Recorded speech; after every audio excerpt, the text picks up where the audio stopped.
आपण सर्व हे परिसरातील मंडळी सर्व भाग्यवान आहात.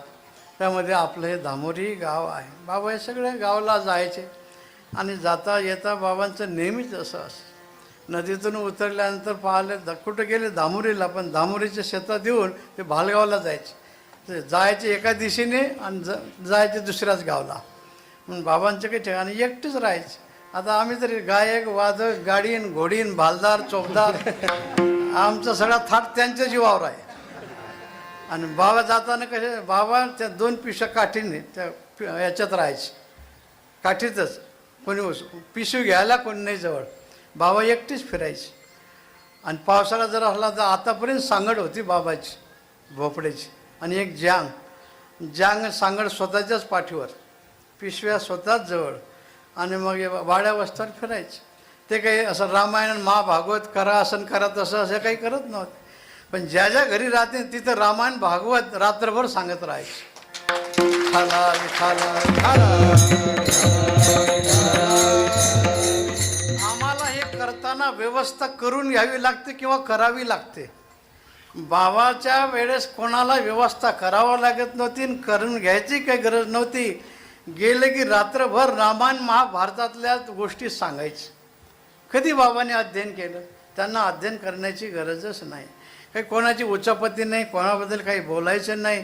हे सगळ्या हिताच्या गोष्टी सांगायचे.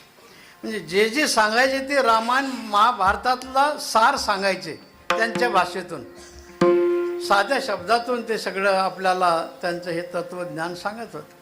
कधी कधी फार 4 वाजायचे 5 वाजायचे.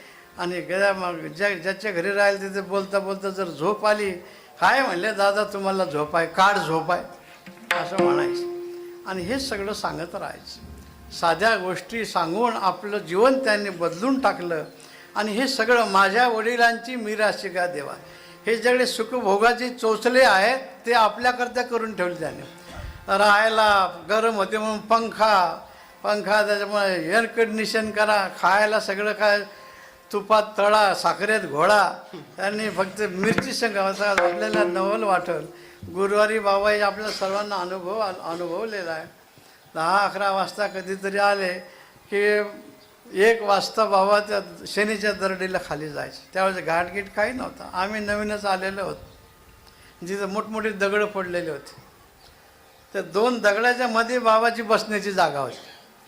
तिथं जायचे, कोणीच नाही. एका भक्ताची ताकद नाही सोबत जायची, एकटेच जायची बाबा. आणि भाकरी सोडा. तर एक वेळा आम्ही पाहिलं भाकरीची घडी आणि लाल मिरच्या, आपल्या पांढऱ्या कांद्याच्या 2-3 फाका, लसणाच्या फाका. मग एक भाकरीचा घास घ्यायचे, थोडं मिठाचे खडे राहायचे, जाड मीठ आणि मिरचीचा घास थोडायचे आणि ओंजळीनं पाणी प्यायचे. बघा, त्यांनी मीठ मिरची खाल्ली, आम्ही पुरणपोळ्या खातो. आणि त्यांनी सगळं एवढं सगळं केलं, आता ओंजळणी पाणी प्यायलं. आम्ही चांदी सोन्याच्या भांड्यात जेवण करतो. ही त्यांची कृपा आहे, त्यांच्या कष्टाचं हे फळ आहे. आज आपली परिसरातली जी गावं आहेत, अजून जरी 100% आपल्याला यश नाही संपादन करता आलं तरीसुद्धा माणसं म्हणतात कुठले बाबाच्या गावचे का, बरं.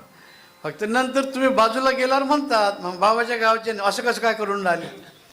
पण तुमच्या समोर तर ते काही म्हणत नाही. ते म्हणतात बरं बाबांच्या गावचे, बाबाच्या परिसरातले, ही बाबांची पुण्याई आहे. त्यांनी कष्ट केलं म्हणून आपल्याला सगळे ओळखून आले. नाहीतर काय, आता माईक आवाज मोठा करतो आणि वायर काढून टाकल्यावर काय करणार आहे. पण आपल्यात जी शक्ती आहे ही शक्ती त्यांची आहे. तर त्यांच्या शक्तीने आपला व्यावहारिक विकास झाला आणि आध्यात्मिक विकासात आमचे सर्व हे गुणीजन महाराज मंडळी तयार झालेली आहेत. तर त्यांच्याच कृपाशीर्वादाने हे सदैव चालत राहणार आहे.